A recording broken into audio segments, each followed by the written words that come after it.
Hey everybody, this is Rydo and we're back to another live stream of video game news. Today is Friday, December 27th, and I am doing an experiment here which will almost certainly make it impossible for anybody to actually see this video, which in fairness, the previous stream on Christmas Day also got very few views.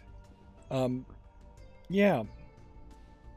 There is certainly something to be said about the fact that if you're low priority on YouTube, you can't just click go live and get any views on the live streams. You have to schedule it at least 30 minutes ahead of time, and yeah, there just now after going live, the notification has just been pushed. So you're talking at least a minute difference there. Yes, I do know I have the setting set for a 30-second delay, so that could explain 30 seconds difference there, but that doesn't explain the other 30 seconds difference.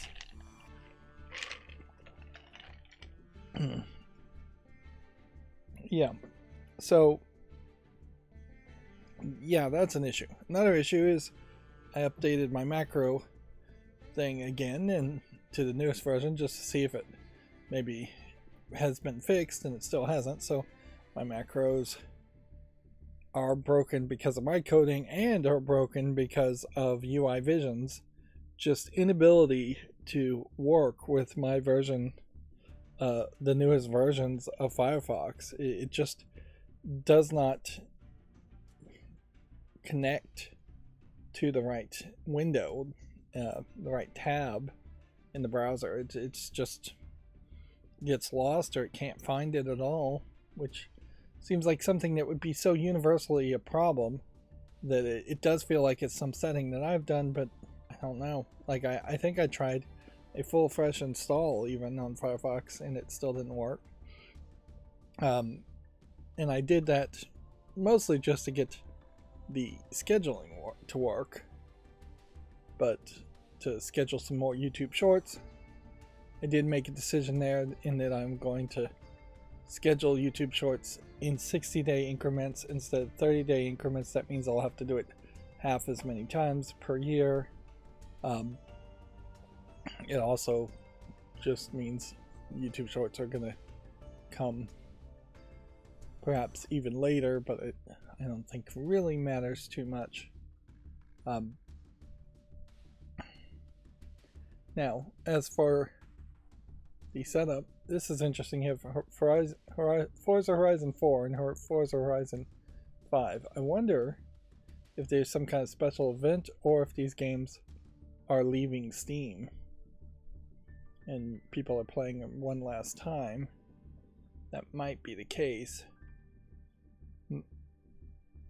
But yeah, it is very weird to see such a big bump even later in the chart. Although, in fairness, this is where the change would happen. It's going to be in the last half, at least, of the top 100 concurrent player base. If something gets a bump, if something like Stellaris has an event and people decide to start playing it,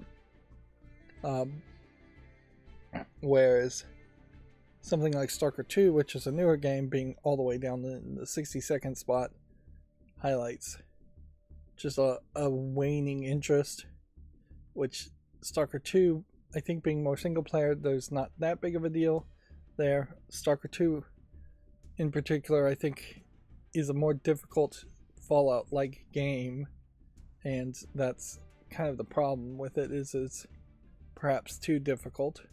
Whereas we know Overwatch 2 and Payday 2 are falling in fandom because of Marvel Rivals, and just Payday 2 in particular losing its audience over people not being happy about Payday 3 either.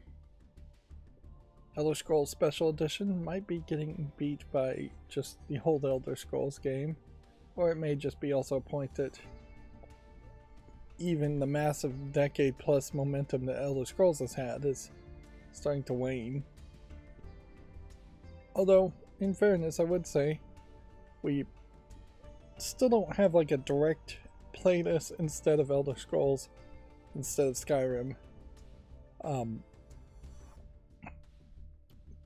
translation there. Yeah, if you wanted to play a fantasy RPG game that was closest to Skyrim, it's still really Skyrim. You can play Witcher 3 and you'll be 80% similar, but you're not crafting as much in Witcher 3. You're following a singular linear story experience. Now, I think the experience in Witcher 3 is way better because of it, but if you just wanted an open world fantasy game that barely had any mainline story, and in fact maybe the next Elder Scrolls games should barely have any mainline story at all, and Elder Scrolls Online really would be your closest comparison. But yeah, generic fantasy is not something I think people are motivated to make games around anymore. They want very specific fantasies, something to make it stand out. And that may very well be because Skyrim is just still very moddable, and if you want generic fantasy, you can still play Skyrim. For my catch-up section, I really don't have anything to say. I'm just taking it slow, still cleaning house. Same thing I've been saying for weeks and weeks and over a month now, and it is crazy to have taken over a month, but honestly it's probably going to take 2 or 3 months to get my house as organized and clean as I want it to be. I may gain some momentum once the new year turns around, but not much. Yu-Gi-Oh! Master Duel is still on the top 100, but it certainly is losing its audience. Typically, mobile games only last about 3 years, so if this came out January 2022 and we're into 2024, it's not surprising that it would start to fade. I wouldn't be surprised if they do just come out with yet another Yu-Gi-Oh! Game. Certainly it kind of makes sense that they might just let Yu-Gi-Oh! Master Duel fade in fandom in favor of releasing a new mobile game that pushes Yu-Gi-Oh! Rush a lot more. And it'll still be around, and it's still doing things, which that sure took a long time for that to pop up. But yeah, they're doing a 250 million total downloads event, giving away still pretty small rewards. One ultra rare card with prism effects. I will say Master Duel is nice that it doesn't have a whole bunch of different effects like Yu-Gi-Oh! Like Pokemon Pocket, Pokemon TCG Pocket does. But it has been about 6 months since I've actively tried to play any of the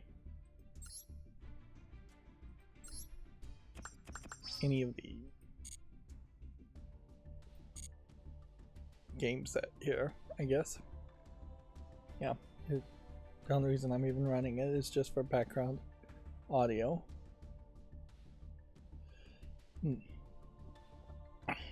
And yeah, yet another event on Memento Mori on my phone that I'm still maintaining the dailies on, but day to day you just kind of do the dailies and that's about it. And the most irritating thing about Memento Mori is that there's only 2 hours per day that you can get a bonus for doing one of the daily quests, and so you get interrupted right about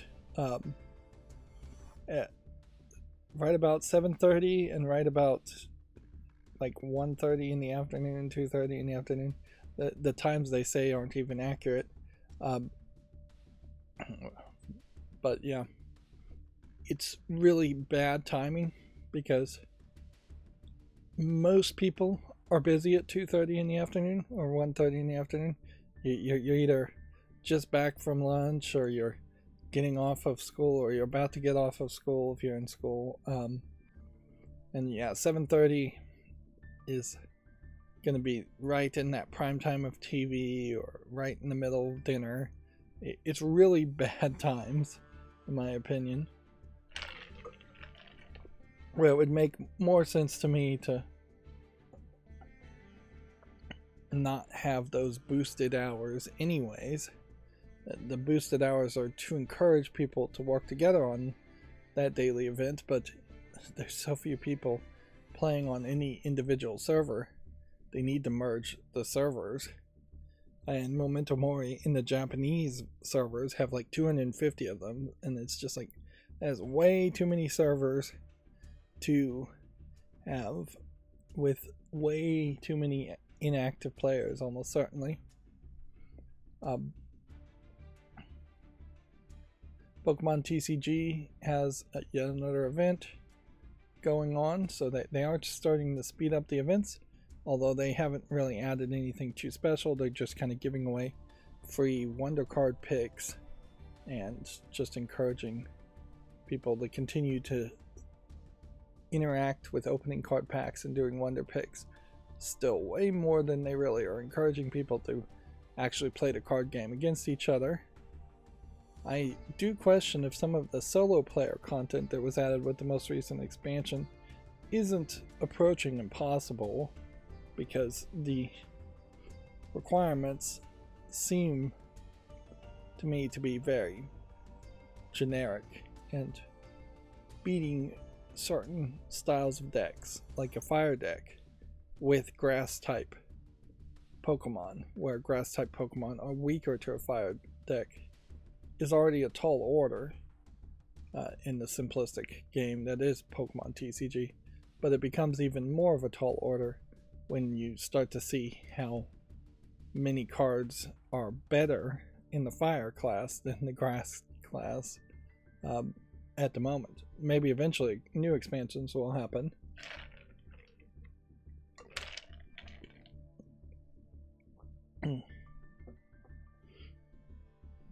Yeah, I am watching a heck of a lot of anime, just killing a bunch of time with that, taking it slow, which I can't really blame myself or be too down on myself for taking it slow between Christmas and New Year. This is the one time of year which everyone should just take it slow, because there's very little you're going to accomplish anyways. I don't even know if there's too much to say. I will say that I don't want to get hurt, so I maxed out my defense anime, which I think its name is actually Boruchiful or something like that. Its second season is kind of dragging along a little too much. Maybe it's showing a little bit more grind, but also it just kind of got ridiculous in that the main characters are getting ridiculous skills and abilities, and it is gone really crazy in that at the beginning of the second season, what was a fantasy VR game, which was giving fantasy attacks like swords and spells and things like that, gives a full-on mech battle suit ability to the main protagonist, which then they continue to use that. A few episodes later, then the main protagonist gets a ability to turn one of her arms into a bunch of tentacles, which also is just weird. And like, I guess that's the joke, and maybe that joke was flying over my head, is that the main protagonist is just getting weirder and weirder and just not playing the game right, and the game is not being designed right. And certainly that is part of the joke there, is that the administrators show up in the anime talking about how the main protagonist is just stupidly overpowered, and that they can't stop her from being overpowered and destroying the balance of the game, and they're obsessed with watching her, and instead of just ignoring one overpowered character in favor of making the game better for everybody else. But yeah, there's still something rather lackluster there. A big part of it certainly is watching it on Hulu makes it an awful experience, because Hulu darkens the screen every time there's an attack. I would hope that if you were watching it on a different source on DVD, it wouldn't be like that, because that's just awful. But yeah, I'm watching that. I'm watching Assassination Classroom for the first time, which that's a very different story than what I thought it was going to be, but probably a better story than what I thought it was going to be. Really didn't give it much thought. And I'm watching Fire Force, so I'm watching like 3 different anime series, which all of those would be playing video games if I just committed to playing video games instead.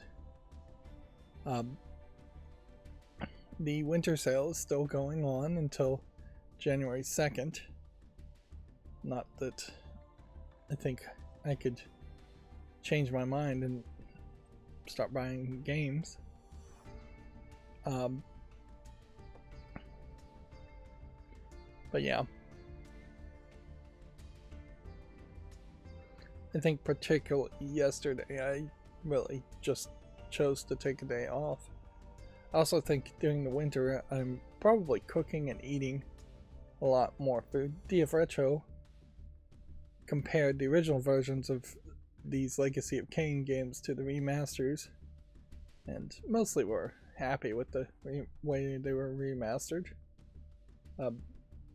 Very little talk around Indiana Jones. Really just feels like a terrible time. We're gonna, by the way, have very little news today still, which should really not come as a surprise.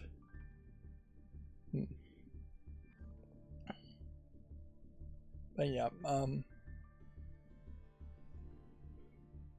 there's something to be said about taking it easy, particularly this week. There's a very long list of stuff I want to work on top of making footage for YouTube. Whereas previously, I've tried to prioritize making footage for YouTube. I actually saw a YouTube channel that had only 500 subscribers, and I'm like, wow, this person probably will have more than 1,000 subscribers before me. And just because if they're being suggested at all by the algorithm, then they're getting some forward momentum. But it has been a really, really long time since I've seen any smaller channels' content on YouTube. Apparently Animal Well does not have any fighting in it at all. That's what I heard. But yeah, as part of taking it easier, this is also a great time, I think, to try to subscribe to new channels. It's also kind of a great time to unsubscribe from channels if people are changing their content or taking breaks and things like that. Although you really don't have to unsubscribe from a channel if they're just taking a break.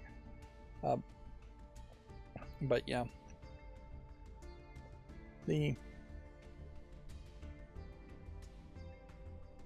this is kind of a great time to try and find new sources of information, new reviewers.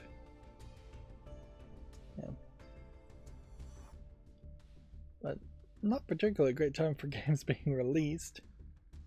The winter sale always is built around the idea of buying things that had already come out, either in the recent last 6 months to recent many years ago time frame. I saw something on Reddit saying that per employee, Valve makes the most amount of money, which isn't to say that Valve employees are paid the most per employee compared to any other company like Microsoft or Amazon or anything like that. It's just saying that Valve has managed to make automated systems that completely negate the need for more hires and scoop in money for doing very little human interaction. Which there is a bigger economic concept certainly there that needs to be addressed, as far as should companies be able to gain money when they don't have humans doing work. Now really would be the time to potentially say there should be automation taxes, and that there should be just some kind of National Labor Review Board type ruling that says if we determined this replaced 5 people's jobs, removed 5 people's jobs, made 5 people redundant, then we're going to tax you worth 5 times as much on that work, and just really disincentivize the idea of automation. There has been in economics, and this is something that probably isn't thought about or talked about a lot, is that the I think it was called a cotton gin or a cotton picking machine eliminated tons and tons of jobs as far as the individual people, mostly, let's face it, either slaves or sharecroppers, so either poor people or slaves. But that machine came out, and at the time they said, well, other jobs will be created and the economy will be fine, and that wasn't really true. Even then, there definitely were people that went hungry, starved, and straight up died because of it. There definitely was an increase in destitution, which probably led to an increase of desperation, which probably led to an increase of crime, which, yeah, none of that really is addressed, and here we are on the cusp of yet another wave. There have been many of AI and automation removing jobs from people, which eventually that would be fine if it weren't for the fact that almost every society in the world is based on capitalism to some extent. The easiest solution, of course, would be universal basic income, but nobody's even talking about that anymore. But yeah, if I had one Christmas wish, I wish that would become a thing, even as an experiment. That, of course, it would have to be a thing basically in the United States for people to actually pay attention to it, because if Sweden does it, for instance, then the rest of the world will just ignore it.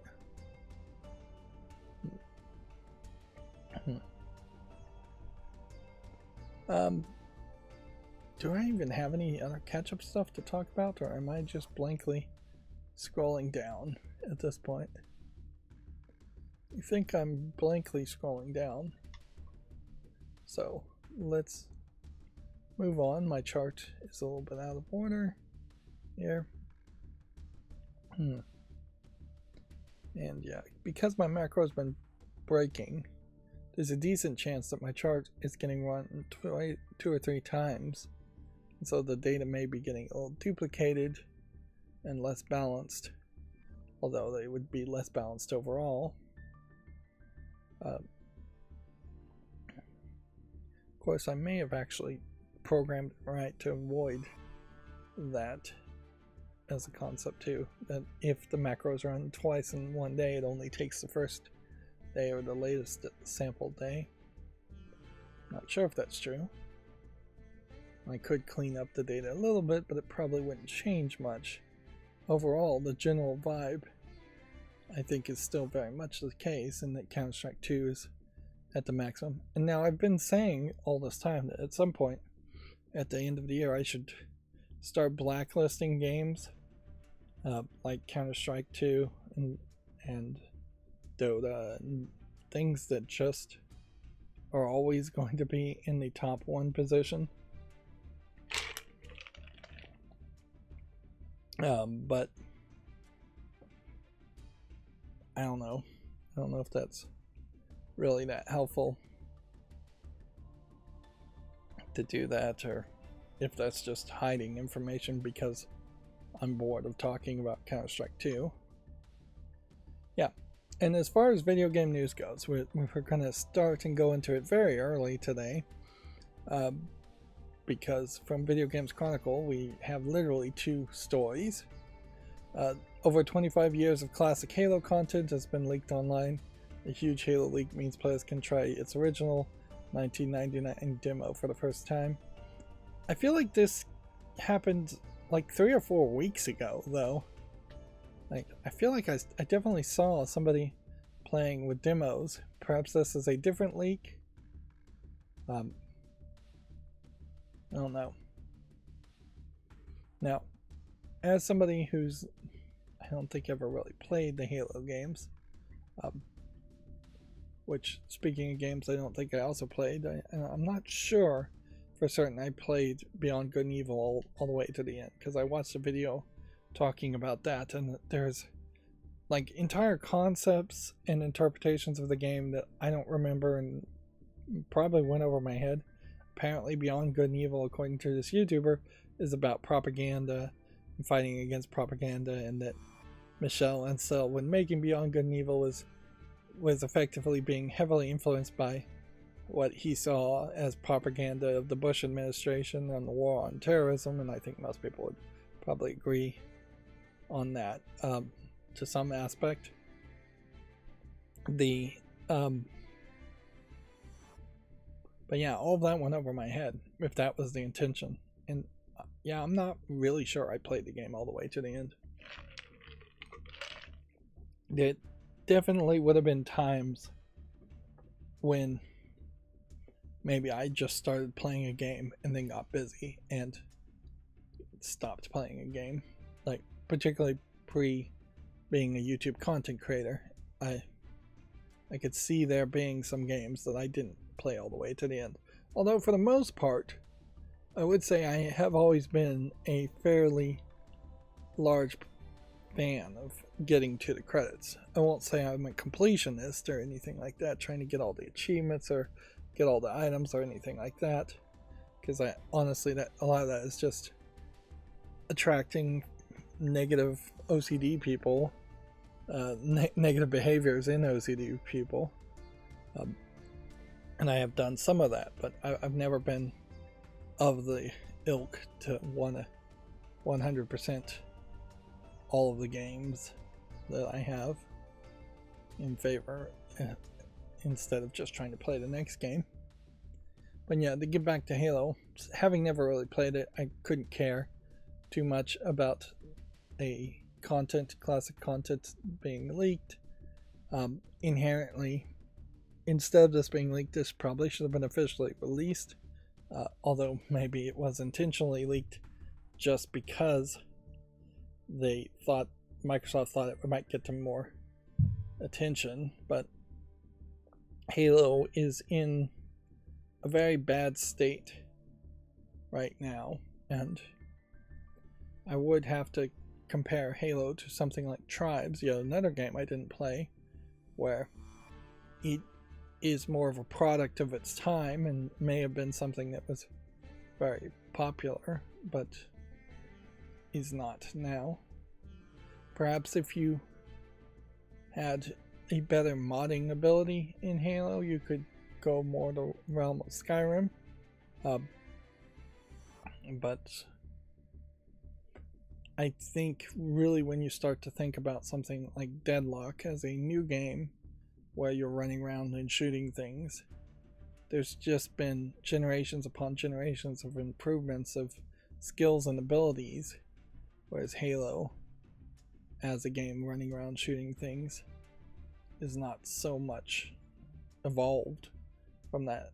Like, there's really 2 ways Halo could have gone, and it could have gone the way it has gone, which is to say it's barely evolved over the years, and what it's evolved into hasn't gained a new audience, or it could have over-evolved to a completely different type of game.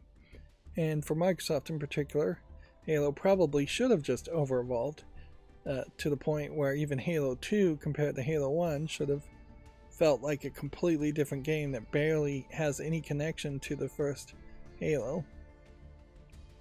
So I guess my suggestion would be, if you were going to bring back Halo and get people's attention, put a new team on it, tell them to go crazy and wild and do all new things, tell them that they're going to be set in the Halo universe, and so there's going to be Halo rings, but there doesn't inherently have to be a Master Chief character, there doesn't inherently have to be Space Marine characters, and if you are going to have Space Marine characters, they don't inherently have to have guns that shoot or feel anything like the previous Halo game. But yeah, set it 400 to 1,000 years in the future and just make it feel completely different for a new generation. Even then it might struggle quite a bit compared to the likes of Destiny, but certainly Halo should feel a lot more like Destiny right now. And then the only other story from Video Games Chronicle is that Rare has teased a new glimpse of the missing in action Xbox exclusive. This is Everwild art, first to be released in nearly 3 years, which I have to assume means that on some level they are pushing internally to still make this game, and they're still working on this game and still trying to get funding for the game, but clearly they haven't made enough progress for even a trailer to show up. And that kind of speaks to a lack of confidence. I think Microsoft owns Rare, so yeah, that unless Rare was an independent company that was trying to get its own funding, a trailer made by a third-party trailer maker should have been easy to accomplish. It would speak almost to the idea that there is no new ideas in the past 3 years that have been added to the game to show off or highlight, that they held nothing back and they haven't created anything new. Moving on to the Gematsu articles. Like, really, if I moved really fast today, having such a small amount of news, I probably could have an hour stream. This is older news. Again, I had to manually open everything, so we had already talked about how Infinity Nikki was 34 out of 40, which then I started talking about Nikki, Goddess of Victory. It's worth pointing out that Infinity Nikki, being a dress-up girl aimed for little girls more, is spelled Nikki, at least it looks like it is here, whereas Nike, Goddess of Victory, is like Nikkie. So it probably is pronounced slightly different. Also, since Nike or Nikki is spelled from a Korean company, and I think Nikki, Infinity Nikki is a Japanese company, so spelling might be slightly different just from their origins, even if they're pronounced the same way. The Fox's Way Home for Switch launches January 9th. It's currently available for PC. So let's just go to its Steam page. Might as well manually do this. This is funny, it's tagged as benchmark cute single player anime. And yeah. Weirdly, I would have thought it was a visual novel, but it looks more like it's a photography game.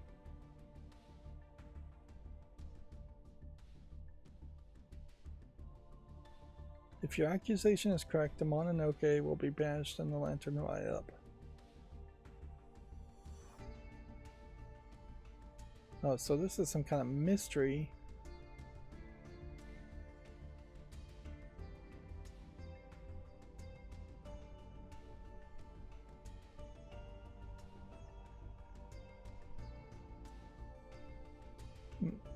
you have to observe if they're doing the dance right. Weird. So I would assume that this might be very difficult for non-Japanese people if these dances are known. But I don't know. In a funny way, this may just be a twist on other Spot the Anomaly style games. Instead of most Spot the Anomaly games being these horror elements, this might be a Spot the Anomaly style game that's more of a do you like anime Fox Girls experience. Which somebody like Game Grumps might be interesting to watch them, see how they struggle with that and how they make comedy on that. The visual novel Road 59, Shinjidai Ninkyo Tokyu, and then a lot more Japanese has been announced for Switch and PC. I only have maybe half of an average human's breath worth of oxygen in my lungs to pronounce Japanese words, I guess. It's the out there. And again, like Christmas's stream, there's really just no reason to not play the trailers all the way through since there's so little going on. One of the things that might be breaking my macro is just the extensions I have installed, and so I could see disabling or uninstalling a couple more extensions, but again, I'm pretty sure I did a full fresh install of Firefox and it still didn't work. So maybe I didn't do a full fresh install. Maybe what I did was instead just turned off all the other extensions. So it might be something in the actual Firefox installations. That trailer was not very helpful.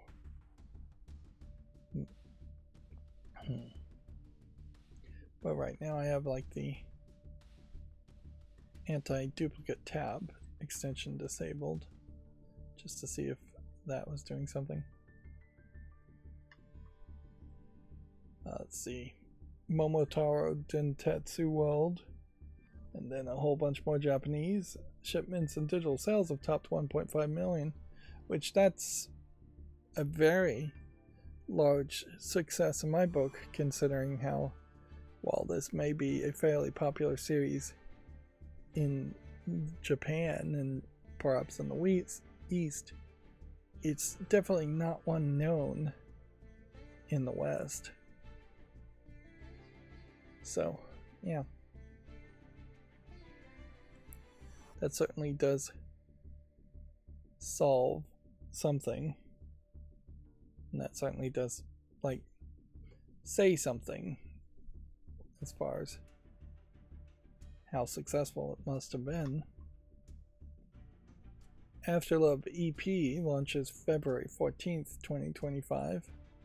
This is the final project from the late creator of Coffee Talk, which I don't recall even talking about the creator of Coffee Talk dying. Although there have been a lot of deaths in the past year or so. Anyways, and the obits for deaths in game developers tend to be so minimal, it's easy to forget them. I don't know if there has ever been an example, though, of a game where it was released post-mortem and it got any kind of bump because of that. Most games being collaborative efforts, anyways, it's hard to say that the creator of a game died unless it's an indie game. And indie games already struggle with sales.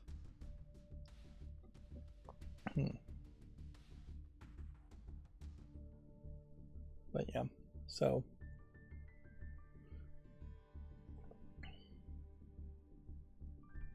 I don't know.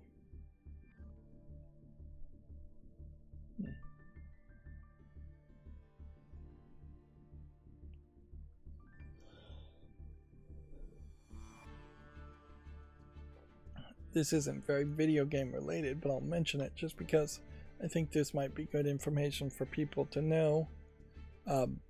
One of the Linux writers for Linus Tech Tips, the one that was probably pushing a lot of the more weirder Linux experiments and the more in detailed Linux experiments, well, she transitioned to a she, and her name is Emily now.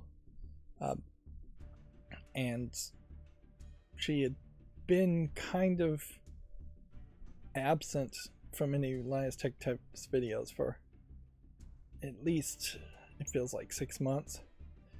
I definitely was missing her.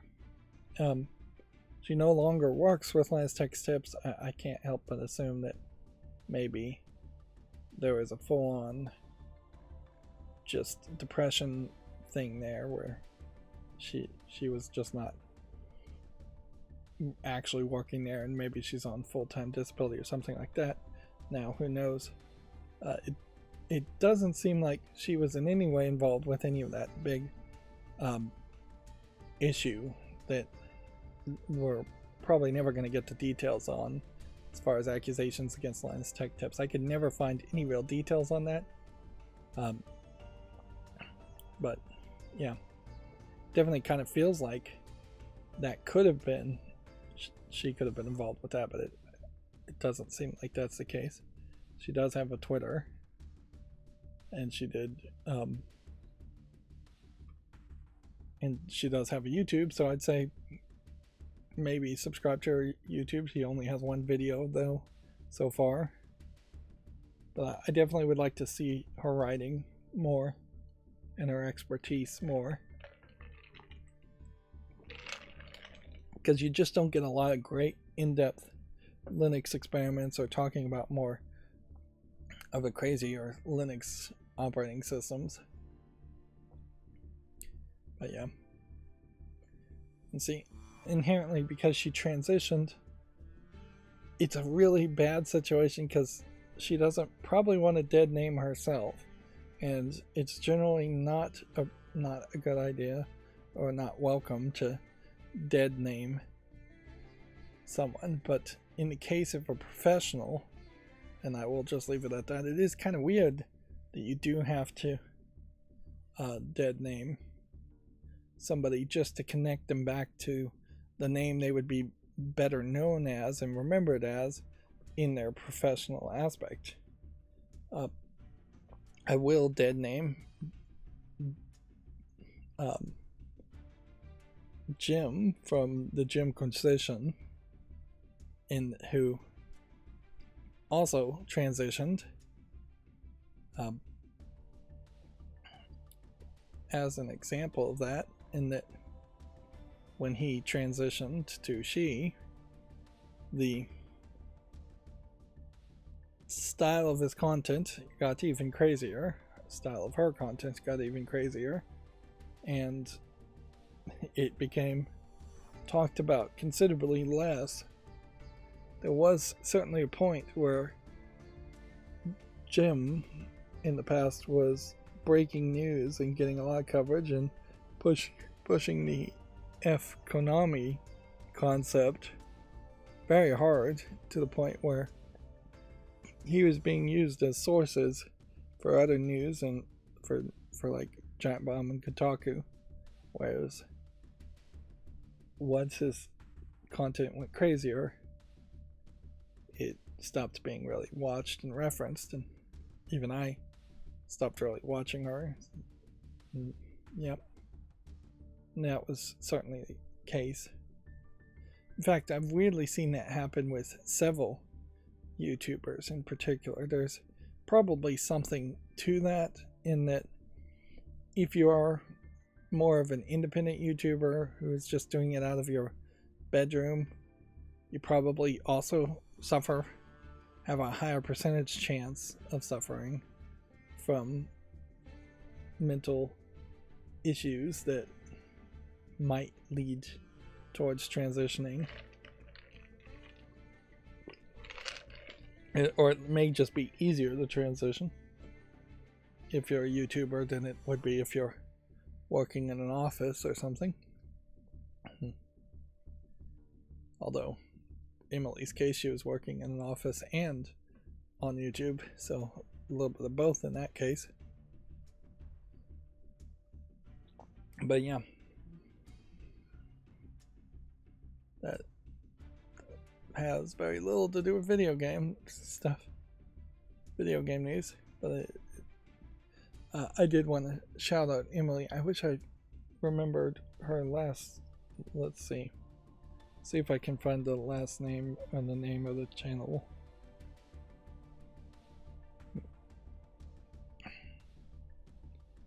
Let's see. Yeah. Here it is. Emily Young is the name she's going by now.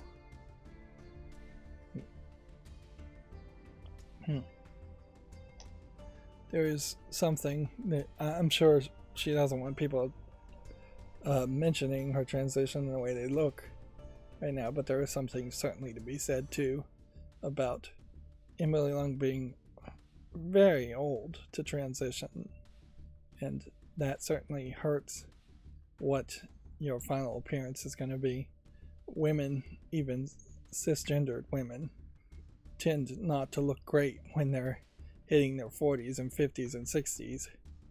So you really miss out on being young and beautiful if you're only coming to the decision to transition at that time. And I imagine that's the case for a lot of people who wouldn't have felt free or wouldn't have been allowed to transition younger.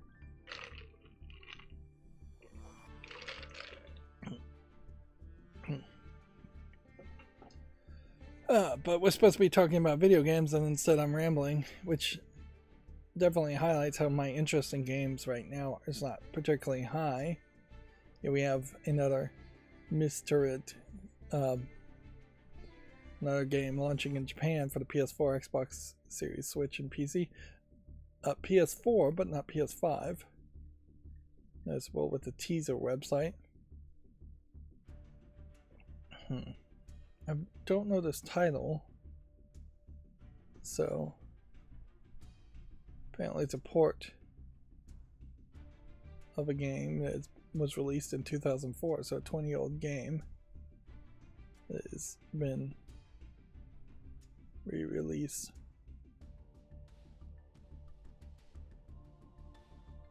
So this game has been re-released multiple times, and yet I still don't recognize the title, so it must have been released multiple times only in Japan. Inherently, it does occur to me that the fact that I'm watching like 3 different animes and really struggling between Hulu and Amazon Prime to find any live action shows that I haven't either already watched or that catch my interest, whether they're movies or they're TV series. Like, I'm really struggling to find anything live action. The problem mostly there is I've kind of seen all the live action shows that would have aired in the United States already. Frankly, the closest thing that I've thought about watching is just re-watching all of the Golden Girls, which would be second or third time I would have re-watched all of them. But yeah, there's not a lot of selection there. Maybe re-watching House or something like that, but I've never been a huge fan of the United States live action shows anyways, because a lot of them are garbage, a lot of them are very repetitive. Take note that there is a significant number of NCIS Blue Bloods, cop procedurals, police procedurals that air in the United States, and they're extremely repetitive and not particularly good quality. Whereas even if you're watching a bad anime it tends to put a twist on it at some level, or at least make things more accelerated or flashier, or just a different art style to it.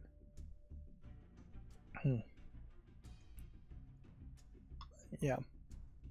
It does occur to me watching all these different animes to finish my thought, though, that may be reducing my Japanophile-ness, as it were, as far as wanting to see more Japanese games and play more Japanese games, or see more come to the West and come out in English. Here we have the Famitsu sales from the 16th to the 22nd being updated. I wonder if we will see much of a difference between like the 23rd and the, well, I guess maybe the 30th, if it's just 7 days or 6 days of sales numbers. The game to play here is how far do we have to scroll down before there's a non-Nintendo Switch game for sale. And today, I believe it is a clean sweep without a single new game, because I would say new on the edge here, even being released in the top 30 in Japan. So not a single new game even made it in the top 30, and every single game in the top 30 this week is Nintendo Switch games, which almost makes an argument as to why is the PS5 even doing as well as it is. It actually, hardware-wise, sold a little bit better this week than usual, because usually the PS5 is below even original Switch sales. However, the numbers are still pathetically low for the PS5 compared to the Switch Lite and the Switch OLED model, which is just absolutely trouncing it.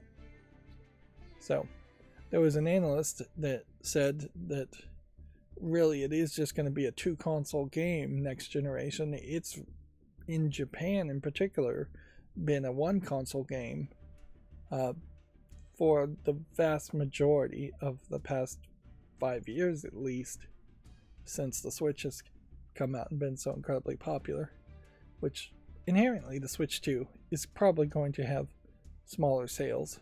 I think there has to be some kind of level of saturation there where, unless the Switch 2 has something amazingly new about it, it's going to need some exclusives, which eventually we probably will see Switch 2 exclusives that are only playable on the Switch 2, or it's going to have some new feature that people really care about. But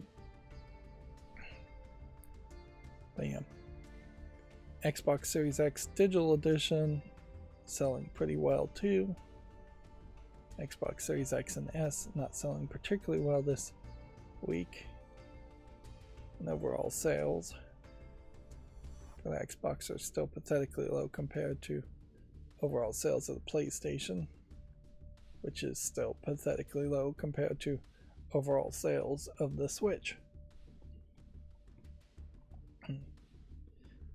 I think we are at the point, and I don't really expect Famitsu to do this, being a Japanese magazine, but I definitely think we are at the point where the separation between PC gaming and console gaming should dissolve, and we should start to see Famitsu sales, including hardware of things like the Steam Deck. That being said, there would not be any software sales numbers that they could pull from to have with the Steam Deck. And just PC Steam sales overall. So unless Valve went out of their way to share very secret, corporate secret information, which they would never do with Famitsu, what's going to happen is the Famitsu sales charts are just going to lose relevancy very quickly. Because, yeah, all they could really do is to start to report how many Lenovo Legion Go's and how many gaming PC or Steam Deck class style hardware devices have been sold. Now, I don't think we're really at the point where the Steam Deck is flooding Japan either, as far as that goes. There probably is a Steam Decks in the Wild hashtag where you could follow that and just start to see how many people are noticing Steam Decks actually in different countries. But even that would be just a small indicator of the excitement around it. Yeah. So yeah, my guess is with the Switch 2 coming out, whatever it really is called, we will just continue to see Nintendo dominate for several years, to the point where at that point PC will just be thought of as the mature platform and Switch 2 will be thought of as the kid-friendly platform. And I think particularly in Japan it will just be kind of the assumption that you'll have a Switch and you'll have something like a Steam Deck, but both will be so small compared to having an actual PC that they'll fit nicely on the shelves of Japanese tiny apartments, whereas building a computer and gaming with a powerful gaming PC is still going to be seen as a luxury that most Japanese people can't afford.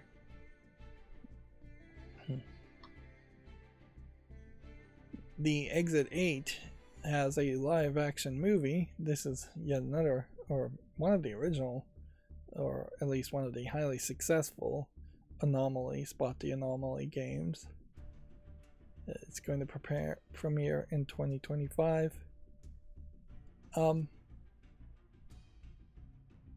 Certainly is an interesting thought as far as how do you turn that into a live action movie.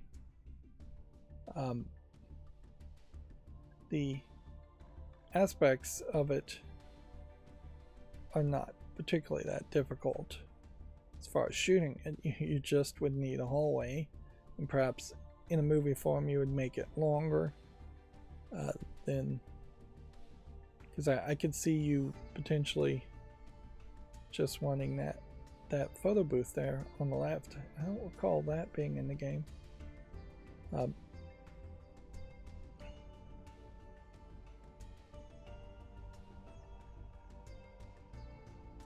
But yeah, if you're not familiar with this game, it's if you spot a difference, find an anomaly, you're supposed to turn back and cross a certain point. If you don't spot a difference, then you continue forward. You have to do it several times. Like the poster on the left there, I believe, may have been different too.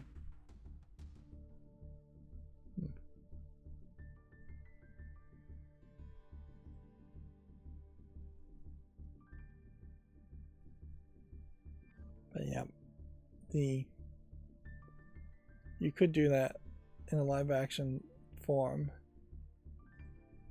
Certainly shooting it very easily. I just don't know how you turn that into a movie that feels particularly different.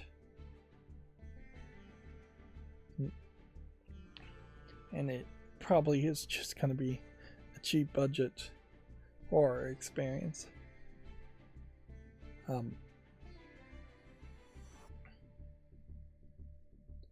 But yeah. One thing I will say about Exit 8, and which garnered a lot of clones, is that at least it takes that idea of something feeling a little off, that subliminal backrooms concept, and takes it into the next step of being something more tangible and more realistic.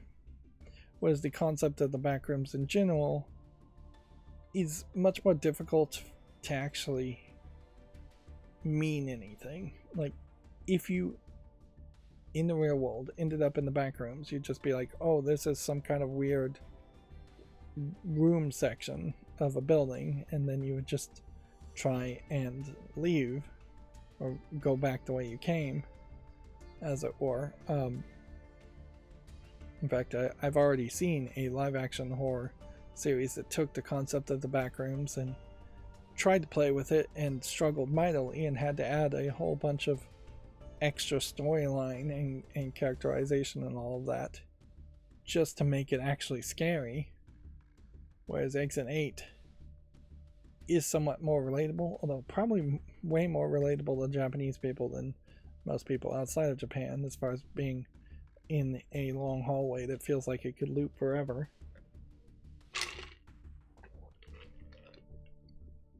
But even Exit 8 does just have a bunch of weird anomalies that don't really connect to each other and don't really have any backstory or element to them,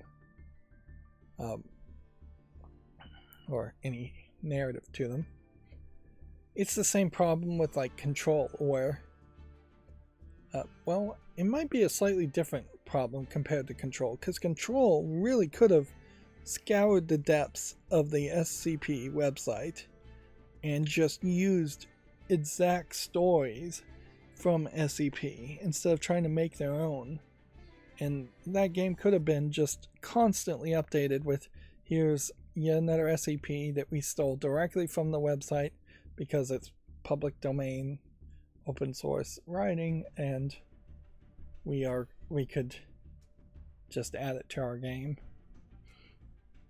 Where my complaint in part with Control is that, particularly if you don't ever go into the basement, which is somehow something I managed to do in Control, you're really only fighting 2 types of enemies throughout the whole game, with a few sections that are slightly different, a lot of which you feel like you can kind of miss.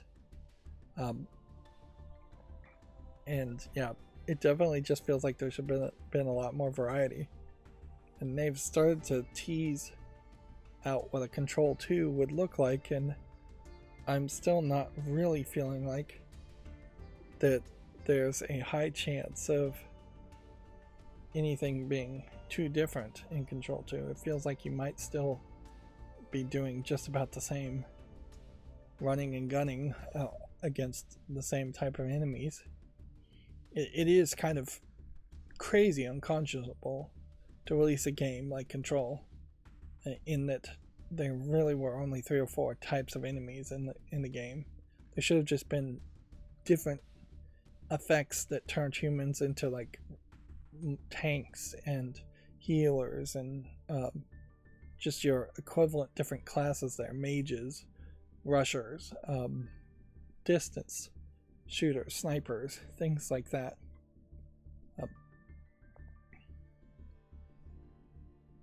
We are, with this movie, before I move on though, it is still kind of showing that there's a desire for not having to really pay a writer or give original concept credit payouts. And so there has just always been a desire, as far as low budget movie makers, to say, hey, can we avoid paying for a script? Which, yeah, I assume that is exactly why this got greenlit, is that anything with any name recognition, and you don't have to really pay for a scriptwriter to start from scratch. Which I did hear that scripts are about a page a minute as far as the pacing goes. Of course, that doesn't like tell you if a page is at 8-point font, single line spacing, or if a page is at 32-point font, double line spaced, because that would probably change the page per minute concept in general. But let's just assume that if you would open a fresh install of Word and start typing dialogue, one page in Word should be about a minute's worth of action and dialogue and description, which that doesn't sound like a lot, but it kind of is. Like, when you think about how many people struggle in essays, although in school you're told to write essays about topics you don't care about, but yeah, even in creative writing though, I don't think most students would be able to turn in a 30-page, even if it's single-sided pages, which I would assume in scripts it probably is single-sided pages. But yeah, most people could not turn in a 30-page story or narrative. That would be a lot of work. That would be doing a lot of stuff there. Even in my long-winded, most bloated creative aspects or ventures, I don't know if I've really done 30 pages of dialogue or concept there. And personally, I have ideas where I could see myself with infinite funding and support making a TV show, but the ideas are really just general outlines, sketches that would be a sentence or two. I would then have to hand it over to a professional writer to flesh it out, or at least professional improvers to flesh it out. We certainly are also in a very different time where something like Gone with the Wind, or more accurately, let me use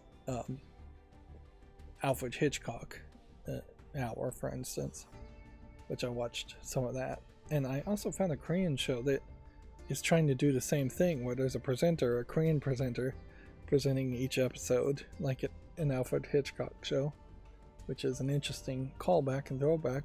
I'm surprised more people don't do it. But yeah, something from like the 70s, like the Alfred Hitchcock Hour. You could have entire scenes where people are just talking extremely slowly, or music is just playing, or somebody is just slowly lighting a cigarette and taking a drag off of it. Whereas in modern times, you really can't do that and keep people's attention. It's just too bloviated. But yeah, it is definitely a shame, though, that we see things like the Exit 8 get movies so easily and so quickly, and yet Nintendo movies have to go through Nintendo and have been forbidden for decades. So there really should have been a ton more Metroid and Mario and Zelda games and Donkey Kong movies. Movies, not games. But yeah, Sonic movies are now coming out. But yeah, there's tons of other games and things that should have been turned into movies a long time ago.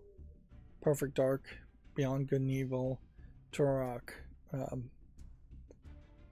all of which should have been movies, but only now are we getting to the point where video games are respected enough and movie makers are desperate enough to make movies based off video games. Plus, it's still very much a split between small independent people saying okay to movies versus big AAA developers and publishers probably negotiating themselves out of the concept of making a movie. With Sony being about the only example of being a publisher that also has a movie production division, and Sony has kind of failed pretty wildly as far as the Assassin's Creed movie and even the Tomb Raider movies, just kind of failed to make them exciting enough for the big budget that they spent. I'm surprised that they even have announced that they are going to make another Uncharted movie, which is particularly surprising since I don't think they're going to make another Uncharted game. Let's see. Nico Para Sekai Connect has been announced for PC, iOS, and Android. The Yostar published Nico Para E10 has been cancelled. So, I'd assume with the word connect in the title, what you're doing here is you're interconnecting some way between your game. I'm not sure exactly how. Nico Para, clearly here is anime cat girls running, I think, a cat cafe. We can see there's a decent amount of skin that they're willing to show.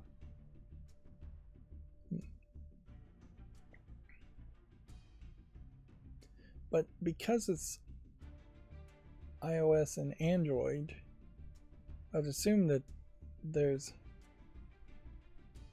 really just going to be some lewd content at most, and that's going to be it, and that the actual gameplay is probably going to be some kind of more mobile game time waiting experience, and that's visual novel type experience. Yeah. Nico Power series of romantic adventure games.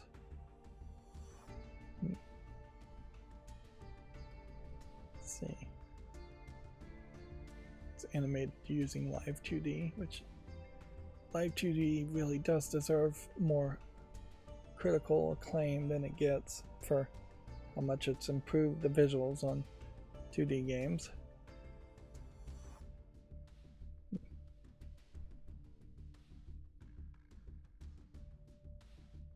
New social game in the romance visual novel series.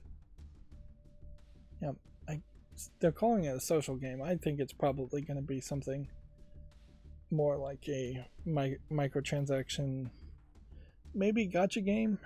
Like the thing here that might be very annoying is that, but it is probably what I would imagine they would do, is that you might just be playing a gacha game and collecting small little cats, not cat girls, as your currency and as your collectibles, and that you might have a very different experience as to what you're really focusing on instead of the cat girls, because you can't really have a mobile game that's based on a visual novel elements too much unless they get very, very creative.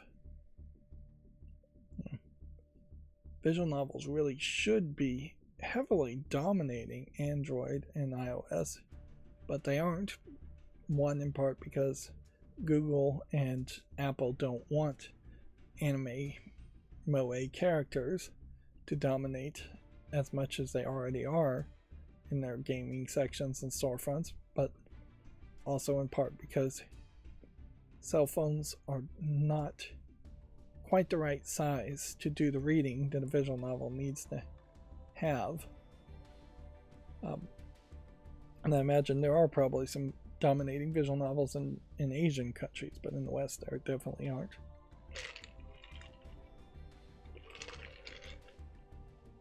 But yeah, it definitely would have made some sense for visual novels to dominate very early on in smartphones and cell phones era launches, when the CPUs were just not powerful enough to do anything else. But they didn't. Visual novels, I guess, also don't have a lot of opportunities for microtransactions, so there's an element there. Plus, there is the over-the-shoulder aspect too, where some people, certainly a large percentage of people, maybe are okay with playing visual novels, but may not be okay with random strangers looking over their shoulders and seeing an anime moe character on their screen.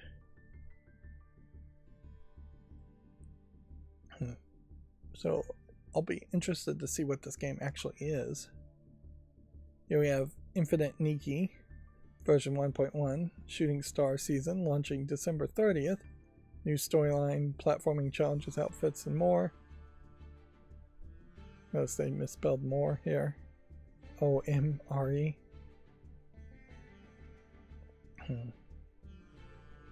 Which, yeah. One would assume all of this is just copy and pasted for the most part from a press release. And there's... So, an editor really just has to write these headlines and make sure he gets the spell checking enabled. Infinite Nikki is only on the Epic Game Store and through its own PC client, and that is, I think, very much the reason why I keep forgetting it has already been released. It is a platforming game where you have different dresses that give you different abilities. To my understanding, that's what it is. Definitely previous Nikki games, the mobile game that was previous, was around different dresses and beautiful Japanese high fashion dresses. Notice how Nikki is in this bright pink outfit and everybody else in the city is completely dull and bland as far as their clothing goes.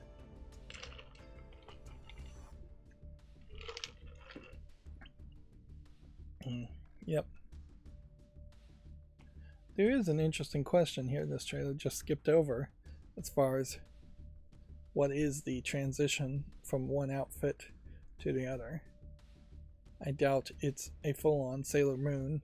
The clothes disappear and get replaced with a different outfit type transition. I imagine, I think I've seen before that she just kind of spins around in a circle and that translates into a different outfit.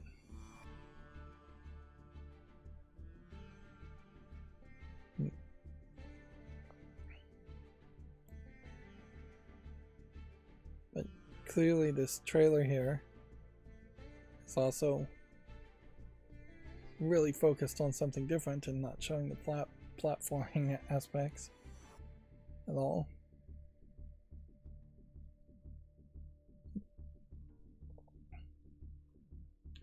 We definitely need more games like this to try to appeal to fans of high fashion, which tend to be girls, and more platformers in general are needed.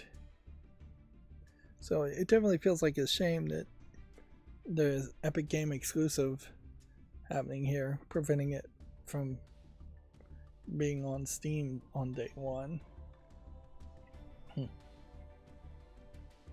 But yeah, there should have been way more games like this over the decades, and there really has not been enough of that. Moving on, The Legend of Heroes Kai no Kisekai Farewell Ozimura is coming to PC in Asia in 2025. It's going to support 21:9 ultra-wide monitor support and more. Wow, misspelling more twice. I have to assume that was a copy and paste issue. Unless OMRE means something that I don't know.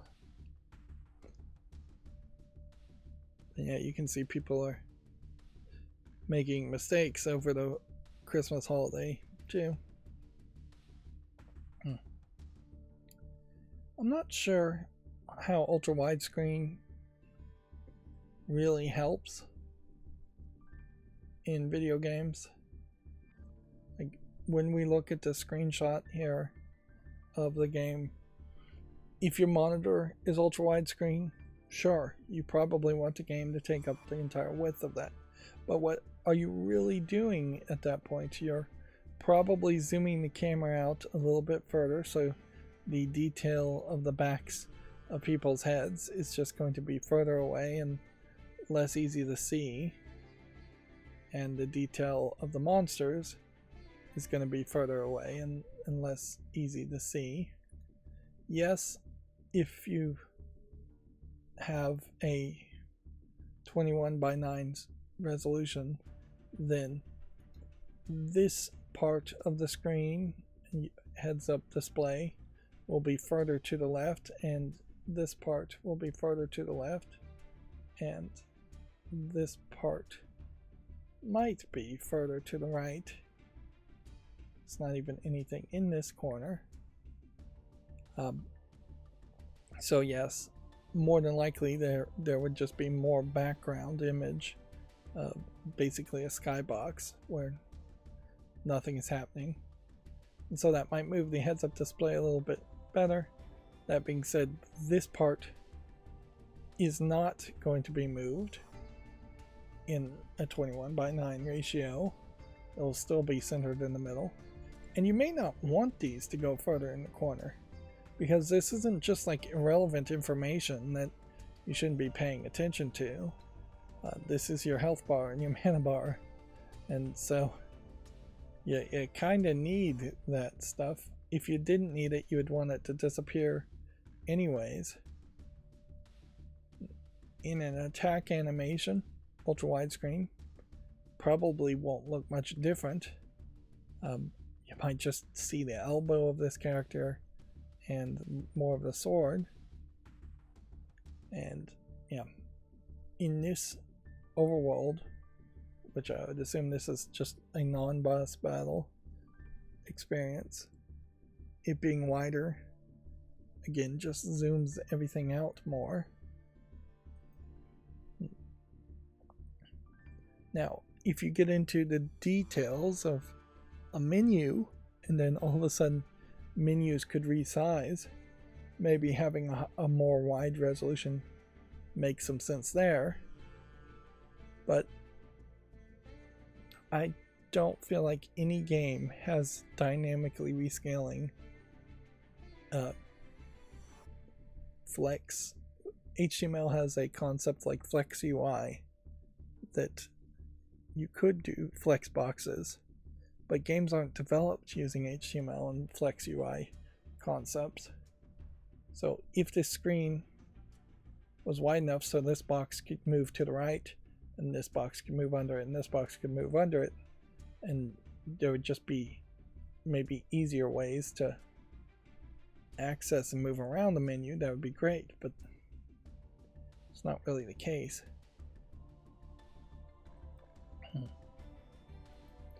So yeah, I definitely am of the feeling that a 16:9 ratio still is pretty great for everything. I'm not even a huge fan of the higher ratios of movies like Gone with the Wind or IMAX versions of movies. Like, I think 16:9 works pretty well. Steam Deck is 16:10. And it's interesting how they're talking both high-end PC specs out of one side of their mouth, and then Steam Deck as a spec in the same sentence. Alright, let's see if I can pause it. So yeah, compatible with ultra-wide monitors, 21:9, and the Steam Deck, which is 16:10. But yeah, I don't get it. Here's another thought, certainly to throw out there too. If you're going to be compatible with ultra-wide monitors, why not make it 32:9? That way, you could take two 16:9 monitors, 1080p or whatever resolution they happen to be at, and put them side by side. Well, it could be two 4K monitors side by side if your computer could handle that. But yeah, that ratio would be fairly helpful. But yeah, I don't think game engines could handle it. And I think that's where this mostly comes down from, is that we have gotten to a point now where game engines can just give you features like 21:9, and game developers, particularly Japanese game developers, are using those as sales points without really thinking it through as far as why would you want that higher resolution. There are specific games where I do think wider field of view probably are going to be more helpful. Driving games, in particular flying games, anything that's simulating the feel of being in the cockpit, being in the driver's seat, probably would be nicer to have a wider field of view. But when you're creating the environment yourself, when you're creating a JRPG game, for instance, it doesn't really seem to me like it changes too much. In a lot of ways, this is yet another sales point that's being promoted and pushed, when in reality I think most people would prefer to just have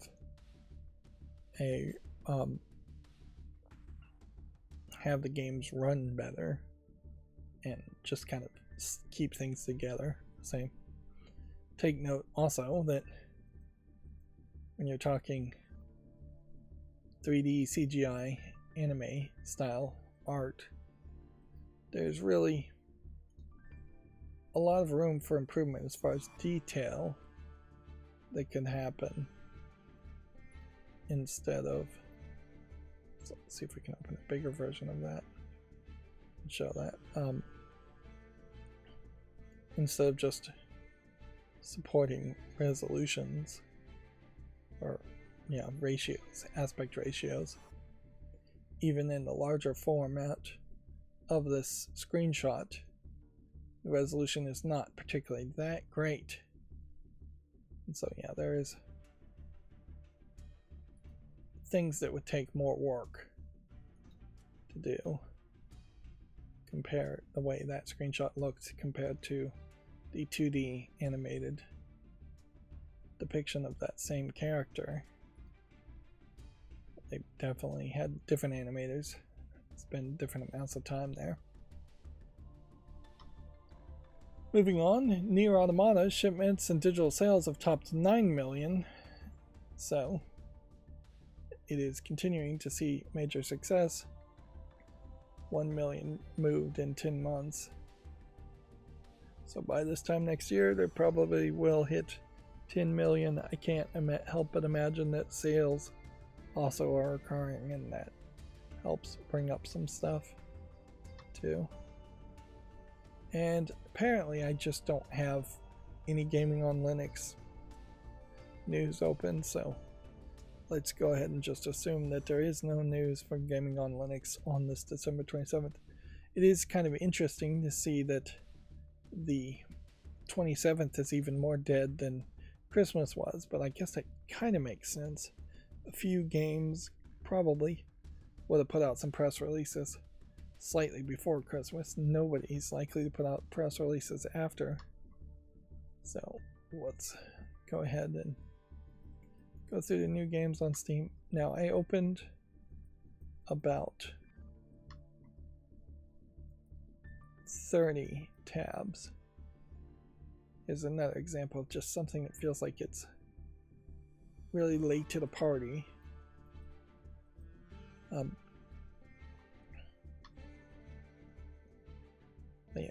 As far as fall list cleanup, I opened about 30 tabs, and so we'll probably go through those after we go through all the new games on Steam, but I don't think I'm going to have... Here we have a Spanish game, which we occasionally see those, but we've seen less of those lately. I can't help but assume that the economy is probably a little bit worse off at Spain these days, so just wouldn't be surprising if there's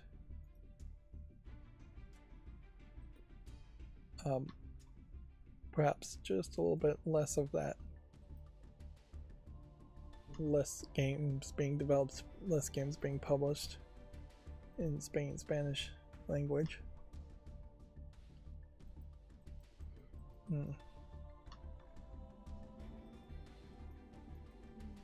But yeah.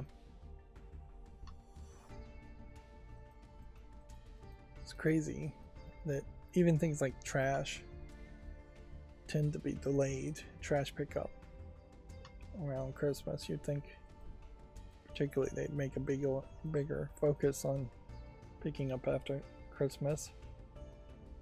That is the #1 most dangerous time of the year, is the day after Christmas.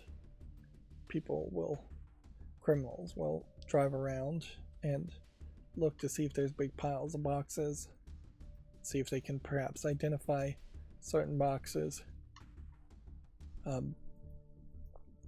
of presents that might be in the house that they might want to rob. Although in reality, the fear of a home invasion shouldn't be particularly high for most people. But yeah, you can certainly help prevent that by being cautious and making sure you throw away boxes more staggered. It's also kind of a terrible time to throw away boxes anyways, right after Christmas, because you never know if you're going to need the boxes to move or something else, but also you never know if you're going to have to return things. So it would make a lot more sense as a standard is if you have room to throw all the boxes in the garage, maybe flatten them so they take up less space, and hold on to them, if not permanently, then at least until 30 to 90 days have gone by. For most objects, a year for more expensive things, more specialized electronics things. I'm already at December 25th here, so yeah, I suspect either I'm going towards the 27th or very little came out.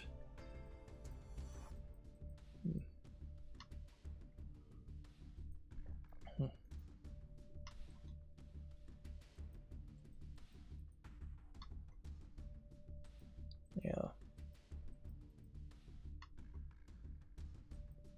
I don't think robbing houses is particularly an effective way of making money anyways, as a criminal.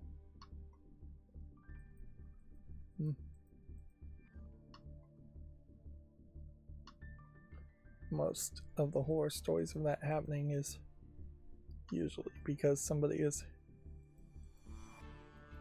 desperate for just items to hawk and trade for drugs.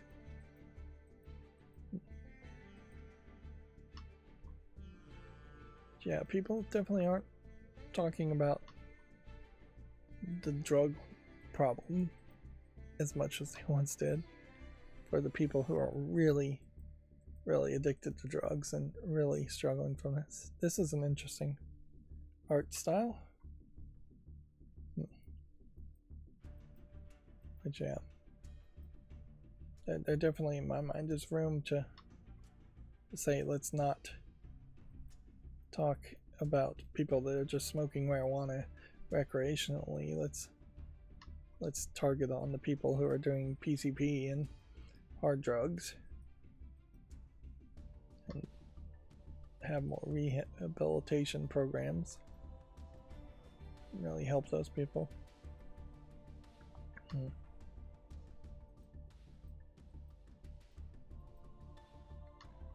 But yeah, that is not the current thing that people are worried about, so just stops getting talked about. Yeah, this looks weird, but I'm gonna give it a chance.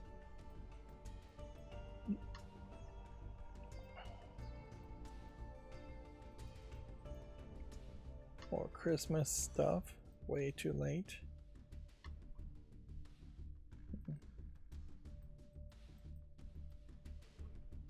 Again, I'm in this weird position where I'm waking up a little bit later. Today was actually probably good.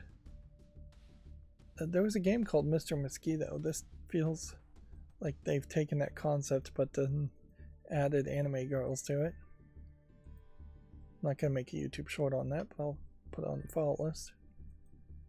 I lost my train of thought there. Yeah, what I was gonna say is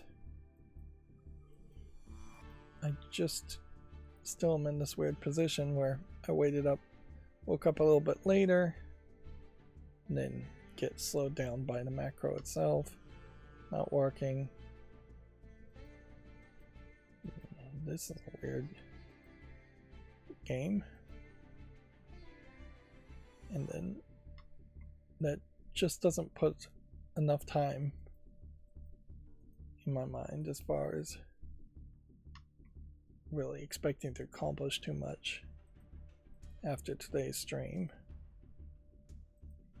which I'm not accomplishing much at all day to day anyways.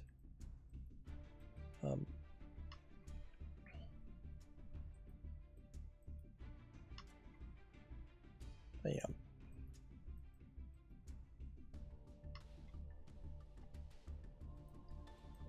Today's actually not going to be too bad, although I do feel like I'm probably going to end up taking a bathroom break.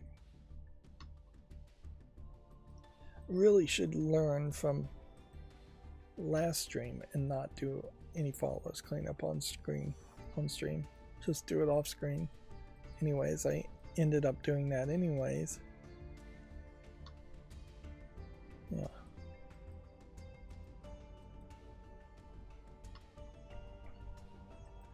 Yeah, I think I'll take my advice there. Another thing I was thinking about was just having like a little static image or an animated image in the corner of like a news presenter, just like a cartoon news presenter, taking something like the concept of Iron Mouse and, you know, VTubers, virtual YouTuber type things, and seeing if that really does anything to increase people's viewership of my channel. It would be, in my opinion, incredibly silly and crazy if it did work.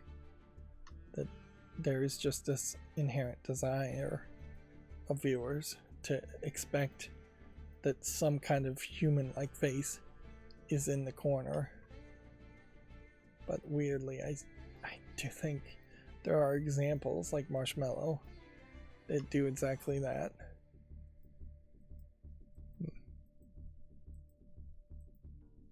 I really don't get it. I don't understand why people would want videos like that, but I would be willing to try that certainly for the news streams. I'm not going to do it for my pre-recorded footage unless it became super successful, and then even then I don't think I would want to do it.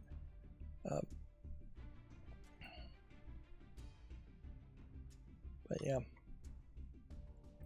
as something I'm considering about adding to the stream just as a experiment.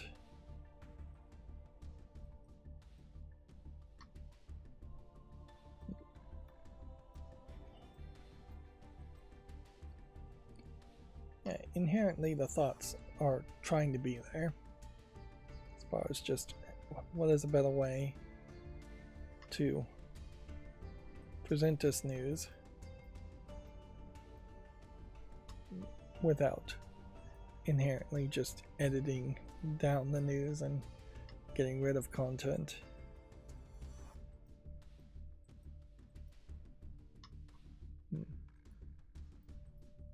Here we can see we're starting to get a little bit more tower defense games.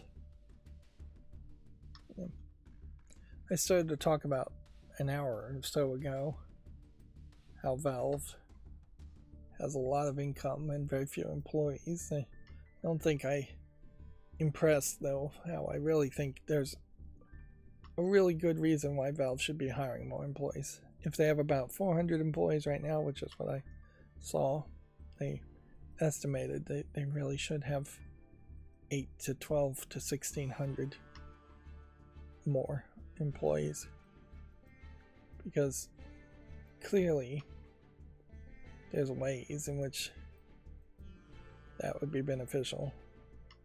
They could acquire a company to get their numbers up very quickly and play that acquisition game.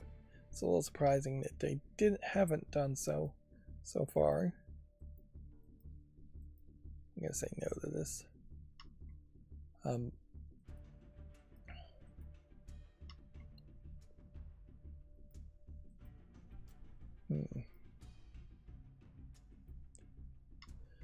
But then they could also just hire more people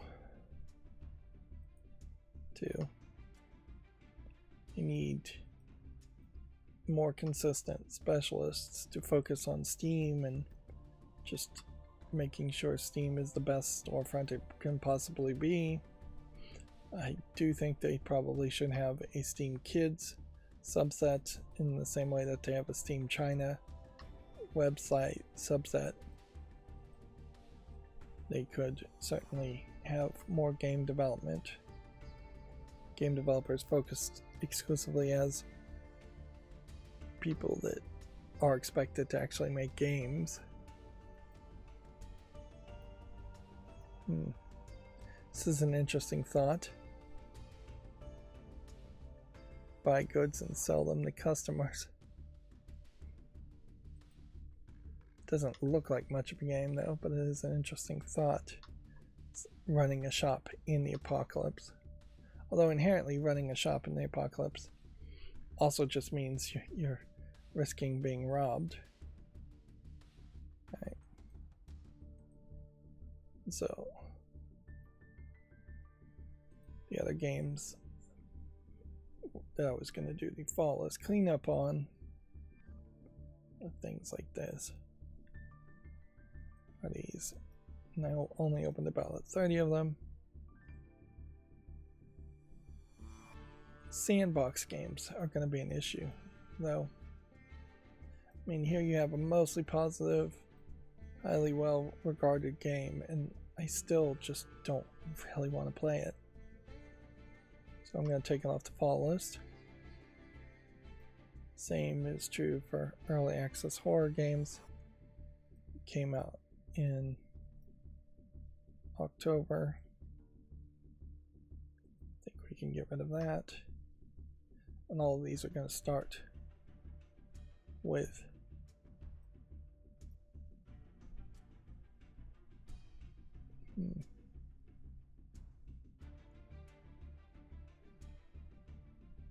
what kind of game is this? Not even gonna bother. Yep. Yeah, and at this point, October's not really giving them a ton of time, but if you only have one review and you came out at the end of October, you're probably not going to get much more. Increasingly, I am just thinking of being more cruel as far as games go. Here you have a visual novel that is very positive, but it's also just a visual novel. It really is down to the point also where I need to just admit to myself that there are going to be some styles of games that I am going to have to go back and reconsider if I started to get into them. If I started to somehow be very positive around visual novels, for instance.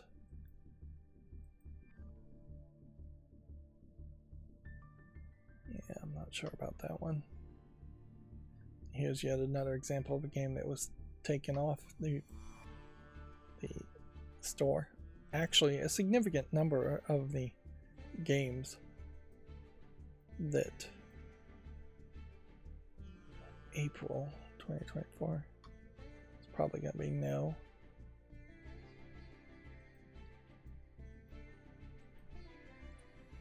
So it's mostly positive. And at this point, you can just add games to the wish list, to the library, if they're free, as long as they don't have microtransactions. Yeah, more than likely what would occur is there would be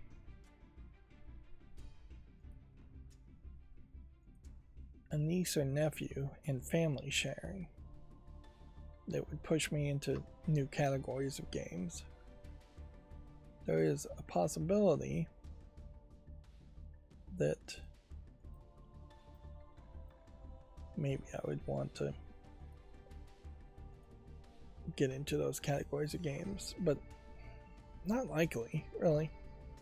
I could probably just play these styles of games that I know I would be interested in playing right now for the rest of my life.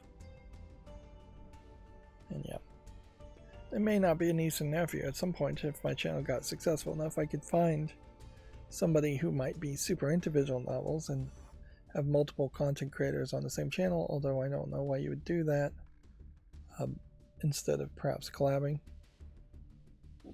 And in the case of this game, I can go ahead and put this on the wish list, and since it costs money, and then I probably would just never really consider buying it, and it probably would just never be relevant, in the same way that games like the Westworld games are in similar situations. Yeah, I don't think I want to play any hidden object games, even if they're overwhelmingly positive, just because that's just not my style. Mirror puzzles is barely positive enough to say yes to. I'll think about that later. See, this just is not important, not big enough to say yes to.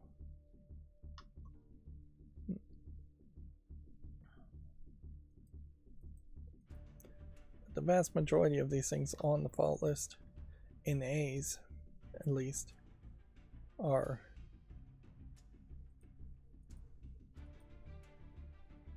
things that were from the past quarter, which that's probably about the last time I was doing fault list cleanup, so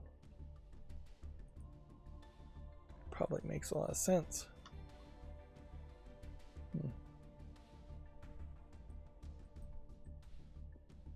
Yeah, horror games. It's occurring to me that even like right now, my fandom is not of so much horror games as it is horror action games. Yeah.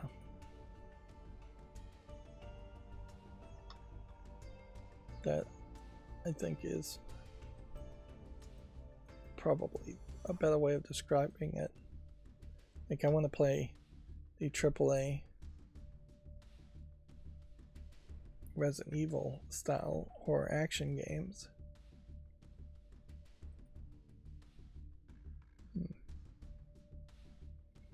Interesting.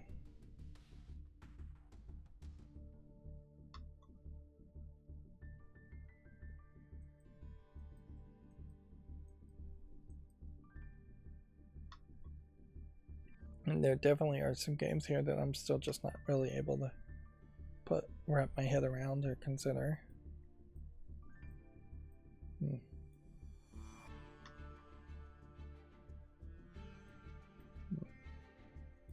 There definitely are ones here that in the future I don't think I would bother to put on the follow list at all.